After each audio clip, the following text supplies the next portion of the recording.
Chelsea Castle is the content lead at Lavender, an email intelligence platform that's on a mission to change the way that sales folk engage and add value to their prospects. And arguably, they do it in one of the most fun and engaging ways I've seen in the SaaS world to date. In this episode of Making Mixtapes, Chelsea sits down to talk all about her approach and Lavender's approach to content creation, social media, editorial content, and much more. She lifts the hood on the philosophy around their fun yet incredibly engaging content. Sure, they stand out, but not for the sake of standing out. And you're gonna wanna stick to the end for this one. While we get into the technical elements of what makes their content so great, Chelsea leaves us with a lens that we can look through when producing and distributing our content. One that's profound and applicable no matter what industry you're in. Enjoy.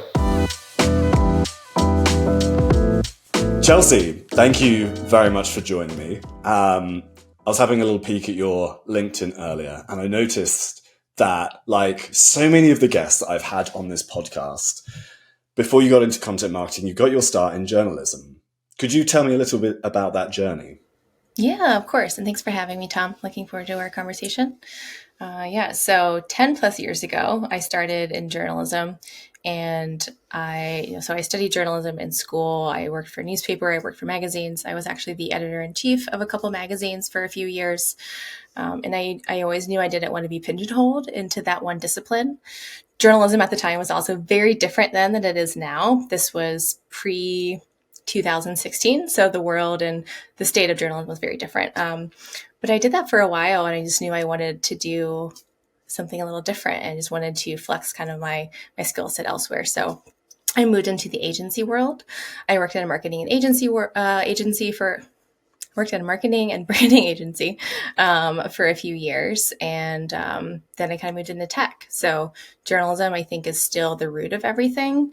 I don't necessarily think of myself as a former journalist because I think a lot of those skills are kind of still present in my day-to-day as a content marketer. Yeah, fascinating. How do you feel that it set you up for the world of content marketing, as it were? Do you feel like there's any specific skills or even soft skills that make you a better content marketer? Yeah, that's a good way to think about it too, as soft skills. I think a lot of journalistic fundamentals and principles that apply to content marketing, I think, can be learned. I think a lot of it has to do with, if I kind of go through it as bullet points, you learn very well how to structure content in a way that captivates your reader. One of the first things you learn in journalism is readers are inherently selfish. And I think we can all probably relate to this, is our time is one of our most valuable currencies. So when you're going to read something, you're kind of always asking, so what? What is in this for me? Why should I care? Why should I read? Same thing for video. Like, why should I consume this thing? Why should I take my time and consume it? So you learn a lot about how to compel your reader to actually read what you wrote. And then also, how do you take that a step further and say, here's why you should be moved. Like, well, here's what's interesting about the story we have to tell. So a lot of those fundamentals are important in content marketing because you're trying to compel your audience to know who you are, learn who you are, remember who you are, eventually buy your product. So a lot of those fundamentals are really critical to successful content marketing. I'd say a few other things are you learn a lot about proper interviewing, which can be really helpful. You're typically not the subject matter expert as a journalist when you go to write something. So that can also be really advantageous. I have been marketing to sellers for several years across my former role at Chili Piper and my current role at Lavender. I am not a salesperson. My only sales background is when I worked at a bike shop and sold bikes. So having that journalistic mindset helps me learn a subject matter as much as I can so that I can write about it in a way that's effective. I find that everyone who fell into marketing had some really odd job that stands out, whether that's bikes for you. It was gourmet food and Danish food for me at the very beginning. We all have an odd one. You mentioned something a second ago in terms of telling a story. You're not the subject matter expert. You're kind of talking to individuals. How do you see that apply to the world of B2B content marketing these days in your role, but specifically, I guess, at Lavender? Yeah, that's interesting because marketing, especially today, and selling, it's a lot about trust. As humans, we're wired for connection. So that's one thing I think a lot about content is how do I build trust when I am not typically like, some people know that I'm not the voice of authority on whatever it is that I'm writing about in my role at Lavender. Some people do, some people don't. So a lot of it for me is thinking about that connection and trust that you can build with your audience. And when I say audience, that can be fans, customers, former customers, people who may never use your product but know who you are, people who learn who you are and hopefully might buy your product or share your name in the future, and people who are like new to you. So I think a lot about serving your audience and building that connection and trust through the lens of being a subject matter expert and also leaning on internal SMEs, right? So I'm very lucky, and I think Lavender is unique in that we've kind of built our presence up until now, creating a lot of organic content that has been very successful.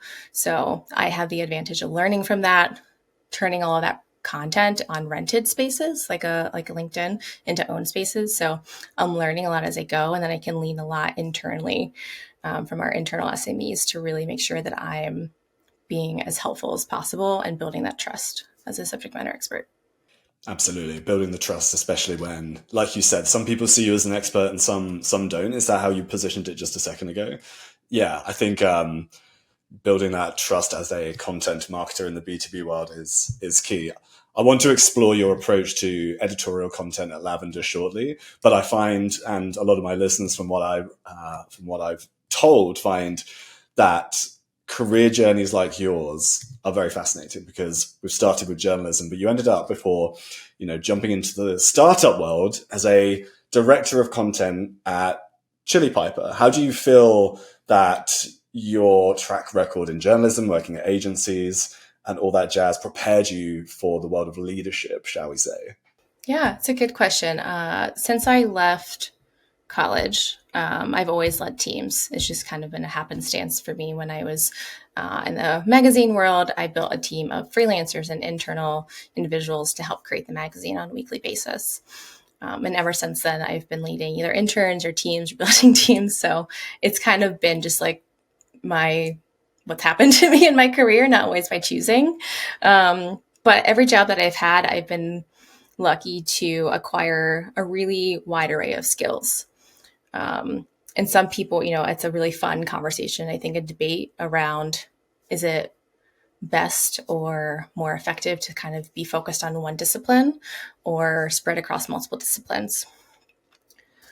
And that's really why we're here today with this conversation. That could be a whole other episode. I was going to ask, but what do you think, if you were to put it in a nutshell, is the best approach, right? The specific discipline or the jack of all trades without cheapening it, of course. Yeah, I mean, I think it's a contentious conversation for a reason, and also a fun one to have. I think I honestly go back and forth. I think it depends on the person and the day.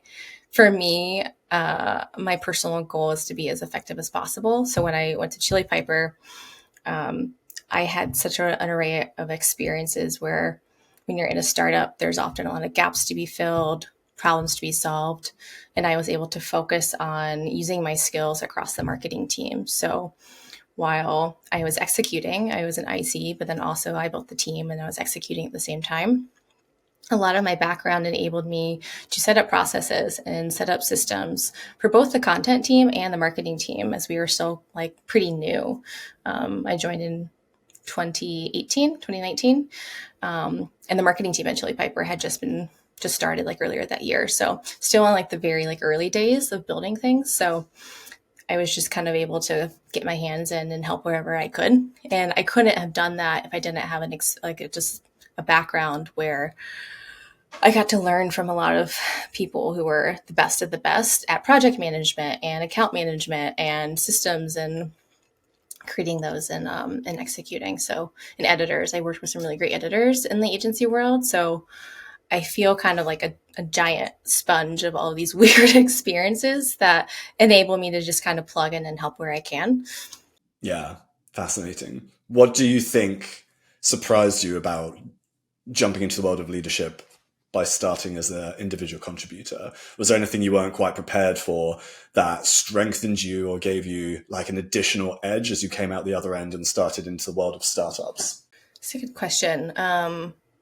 I had to learn really quickly how to handle difficult situations, especially in the magazine world. I had reporters who were doing things they shouldn't do to kind of like important figures in the community, or just learning. So they're reporters, they're young reporters, they're learning. And I think this can be applicable to modern day roles in B2B, right? So you have an individual who's still learning and that's not even like not performing. They're doing things that they shouldn't be doing. And then how do you have a conversation like that with like the chief of police or whoever this important person is? So I had to learn really quickly how to communicate to a wide array of individuals and how to then communicate that with the people I was managing them, and doing it in a way that took care of them while also kind of taking care of the brand that I was working for and representing, and then also like right or wrong. So that can be applicable in like a B2B company, and that you have to have difficult conversations sometimes, whether it's to a board or executive leadership and your team. So learning how to have difficult conversations while considering so many different people and points of view and perspectives was a big thing I learned early on. Yeah. How do you go about having those tricky conversations while managing those expectations, as you've put it? Is there, obviously, we could sit here and talk about this for hours, but do you feel like there's a kind of mindset before jumping into it? Yeah, I mean, it wouldn't be difficult. It wouldn't be difficult for no reason. It's a good question. I think it has a lot to do with kind of always taking a step back and looking at the bigger picture. And you communicate it differently to different parties, right? So what I say to my CEO in that example versus the chief of police versus my reporter will be different things. I'm a big believer in the radical candor methodology, which is around caring personally while challenging directly. So in that very specific example, I kind of stood up for my reporter in some ways, but then acknowledged the concerns that the chief of police in that very specific example shared.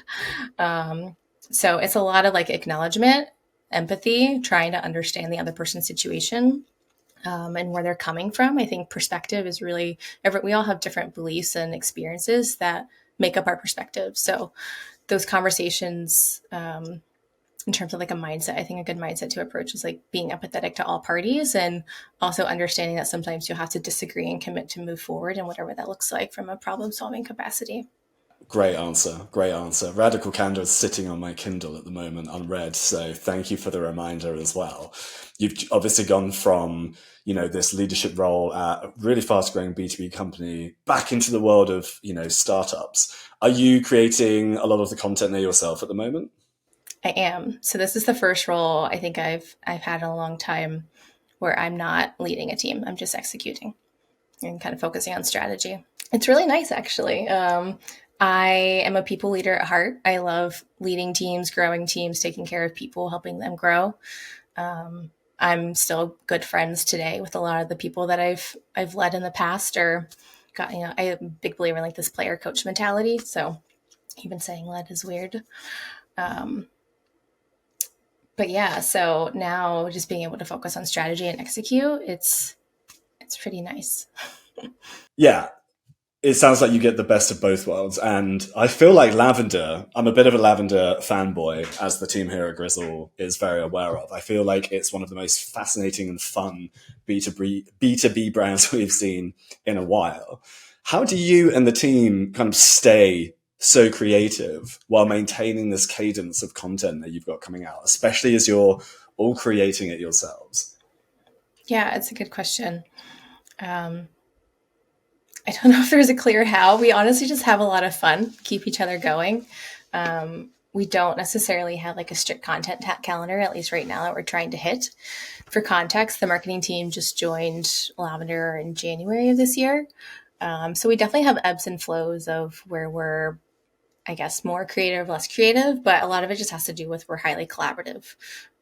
It's a very flat team from a marketing perspective and also from an org perspective. So one thing that the team, other people say this, not me, so I feel like I can adopt it, and that they've really built the co-founders have consciously built a team of top performers. So everyone is really like the best of the best. Even the engineering team is structured that way. So we're all high achievers, top performers, however you want to slice and dice it. And I think just like the very careful mixing of individuals that they've created. Like we just love riffing, having fun, genuinely like love each other, which is probably like a whole other tangent I won't go down, but we just have a lot of fun and we care a lot about what we do. So the co-founders are really good about rallying us around this mission of not just being user focused and user first, which we are, of course, but also the mentality around helping and genuinely serving our audience and kind of zagging. So when everyone else is zigging, we want to zag is how our CEO, Will Balance, refers to it. So we have a lot of fun leaning into that, doing things different. And that can really get kind of like your juices flowing where you're able to take inspiration from everything, B2C and streaming services, and just take inspiration from the world and then think about how we can apply that through our strategic lens of serving our users. Yeah, I love that. I saw a clip of a podcast with I think it's the head of media content at Zoom Info earlier, actually. And it was a very short clip, but what he said were two things. First of all, is that it has to be fun. And part of that is the reason that they publish like so much video content in any given week. But he also said that, having a process where you're ideating, executing, and getting out the door as quickly as possible is key too. Do you guys have, stepping into the world of content operations now, do you have, kind of like a pipeline or a process when it's like, you've got an idea, you get it done, you get it out the door quickly? Yeah, I think we do kind of exactly what you just outlined across all mediums. So we've got several people working on different types of video. I stay focused primarily on written content, but we're also always keen to keep the loops back and forth. So how can I turn this video into something that's written? How can this article that I wrote turn into a video? And then we just kind of go and do it. We just kind of execute. So bias to action, leaning into also like what we're hearing from the audience. So if one particular piece of content is doing really well, how can we repurpose that, turn that into something else, do another iteration or version 2.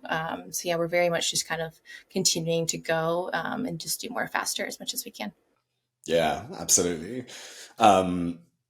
I want to talk about your editorial content in a second, but I've noticed as well, so on the topic of media, video content, your YouTube content seems to get a tidy amount of engagement, especially for a quote-unquote B2B brand.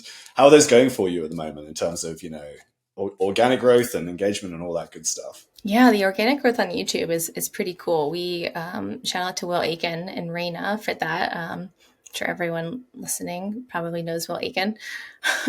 Yes. Could you, for anyone who doesn't know, I'll do a quick intro. Who's Will and who was the other individual you mentioned? Raina, she is our video editor. So Will is, I think, historically known as a sales content creator, influencer. He was previously at SalesFeed. He is our de facto social media manager, but he also creates all of our videos, runs YouTube. So shout out to him for really growing that channel and our subscribers, like you mentioned, engagement. I think he approaches it like you would on TikTok. So like our TikTok as well is does pretty well compared to, or as similarly to YouTube. And Raina, I feel too old for TikTok, but I'm going to have a peek. I'm going to have a peek afterwards for research purposes. Yeah, you should have a peek. I'm not on TikTok either, but I'll just peek on there every once in a while. And they put out some great stuff. So a lot of it has to do with, I think, like their approach, leaning into being human, which I think is another core element of the Lavender brand that we all apply in our content. And then Raina, actually, Will found her on TikTok, funnily enough, and she is just this phenomenal Gen Z video editor who can also just do a million creative things. So their powers combined are pretty awesome. Yeah. That reminds me of I guess it's not a methodology, but I guess more of a philosophy that a lot of people, Lavender and you guys being one of them, Obed from Hockey Stack, kind of talking about the creator-led approach to content marketing in the B2B world. What better place than getting and finding other creators and editors in TikTok, right? Yep. It was honestly our approach too. I'll give another shout out to my other team member, Todd Klauser, who formerly at Refine Labs. And that was kind of his mentality too, in coming into Lavender, of building what we have now as Lavender Land, which is our own streaming service. free streaming service, and the whole idea of elevating internal and external content creators. And again, is all kind of going back to serving our audience in a way that's educational and helpful and different. Yeah, amazing. Speaking of Lavender Land, so it's this kind of Netflix-esque approach to content, right? I see Lavender, Zora, Hockey Stack have kind of put their hat on this approach to packaging content. I'm curious to hear how that's going at the moment as well, because I know a lot of traditional B2B marketers will talk about can't quite attribute the ROI of that, but obviously you guys believe in what you're doing. Yeah, how do you find that's impacting the Lavender brand and your goals at the moment? Yeah, it's pretty incredible actually to and I say this from someone who helps but also is not spearheading it. So I feel like I can be a little more braggy to my teammates about it. But be as braggy as you like. Yeah, they've just done a great job creating the content on there. We have a lot of our email frameworks on there as well that people find pretty helpful. But yeah, I mean, it's mentioned in our survey when we ask people about how they hear about us. It's mentioned constantly in conversations. We've had some of our individuals. So Jen Allen, for example, she hosts a series with Will Aiken called Jen versus Will. She's been at conferences and people will walk up to her and say, "Oh my God, it's Jen from Jen versus Will," as if she's a celebrity, which she's a celebrity in her own right, for sure. But the recognizability, the brand building, the brand awareness, and how all of that just kind of funnels back into people. Essentially, the goal is people know you keep them in our ecosystem as much as possible, right? So that when they have a problem we can solve, they know to come to us. And we're definitely seeing that happening. Yeah, that's incredible to hear. Yeah, the things that you can't quite measure, but they totally make an impact. Amazing. Okay, Chelsea, we've cheerleaded the rest of your team. Let's go down to the editorial content side of things right now. Do you feel like that kind of fun tone has informed the way that you write content and maybe perhaps even changed the way that you approached it? This is a loaded question because I've noticed a few things on the blog that I want to talk to you about. Yeah, I'm excited to hear what you think. So, I would say that shaping the core Lavender brand has been an ongoing experience. So, that's been part of my role too, is messaging, positioning, and setting those brand standards. Um, and it can be tricky in some ways because as a brand, we are very playful and fun and don't take ourselves too seriously. But we're also an email intelligence company. Data is at the heart of what we do. And we still need to ensure that we're a voice of authority and taken seriously in the regards of being educational. And we're talking about a lot of, I should say, serious things, but with data, we take that very seriously and how we help people with email. So striking that balance can certainly be tricky. So in written content, I try not to be too fun. I will always err on the side of being clear and direct and concise over being too tongue-in-cheek or clever, making sure that every word that I use is serving a purpose and being valuable in that sentence. We'll be cheeky sometimes. Sometimes I'll do that with GIFs so that the content is very clear. But clarity is like one of our top values when it comes to written content. So I'll try to have some fun with it, but my key element with written content is being human and making the reader feel like they can relate to it and like they're hearing it from someone who understands where like their position and where they're coming from.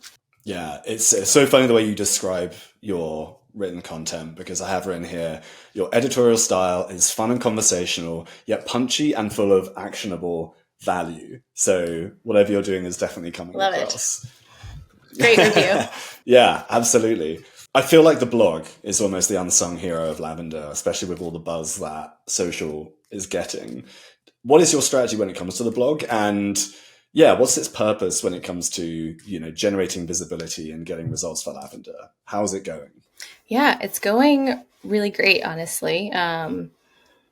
It's kind of crazy. I've never written content in B2B that's received the kind of engagement that ours does.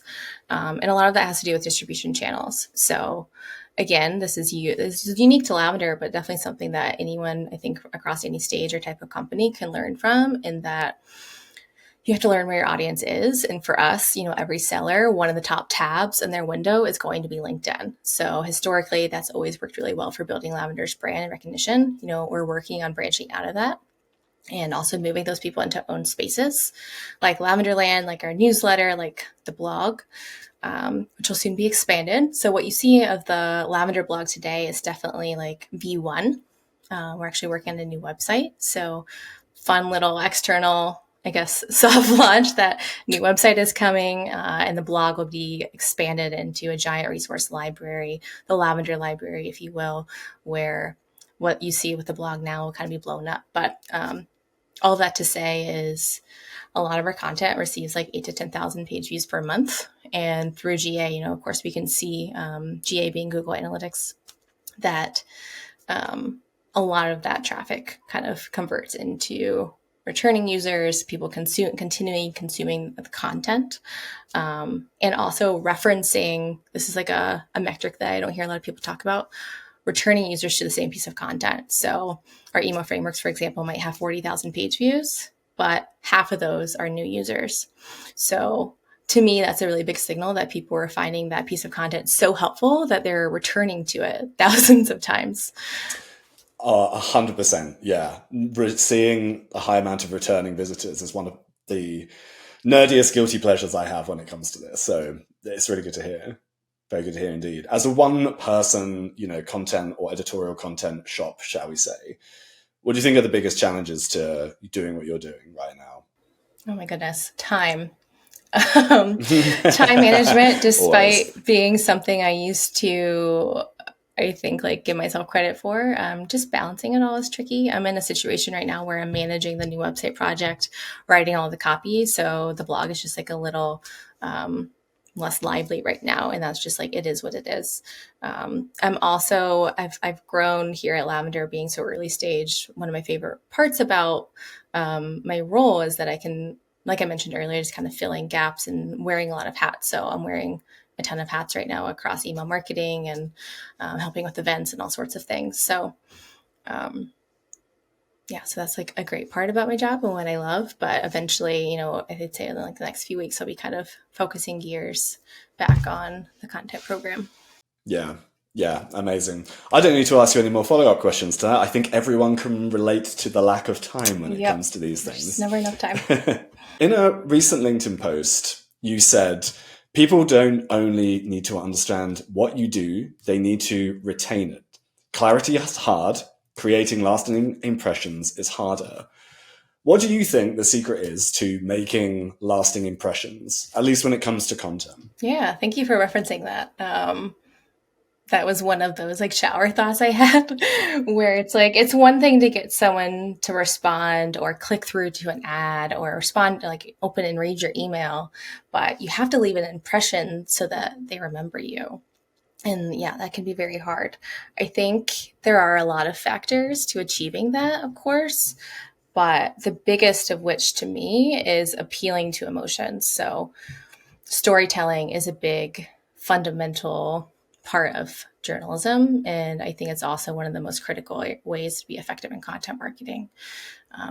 I mentioned this earlier and I'll reiterate it because it's a big part of my ethos as a content marketer is we're wired for connection. So if you can make someone feel seen and heard and related to, and then you're giving them something that's helpful, like a framework or a helpful piece of advice that's tangible and tactical and not just fluffy, or not just like everything else that they read, you're more likely to remember that. I can't remember who said this, but there was a quote I heard recently that really stuck with me where you think about your interactions as like a boat and your wake is how those interactions leave people feeling about you. And you're not necessarily looking at the wake because you're not always looking in the rearview mirror.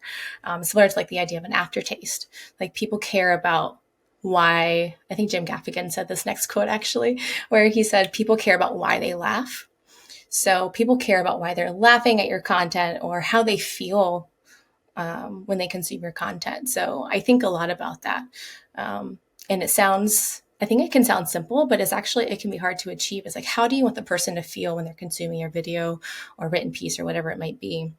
And when you consider that, that doesn't always mean that you'll hit the nail on the head. Of course, with achieving that, everyone's different. Every person who's consuming your content will be coming from different perspectives. But when you consider the aftertaste or the wake of your interactions and you're thoughtful about it and strategic and just iterating, and a lot of it is practice, I think, as well.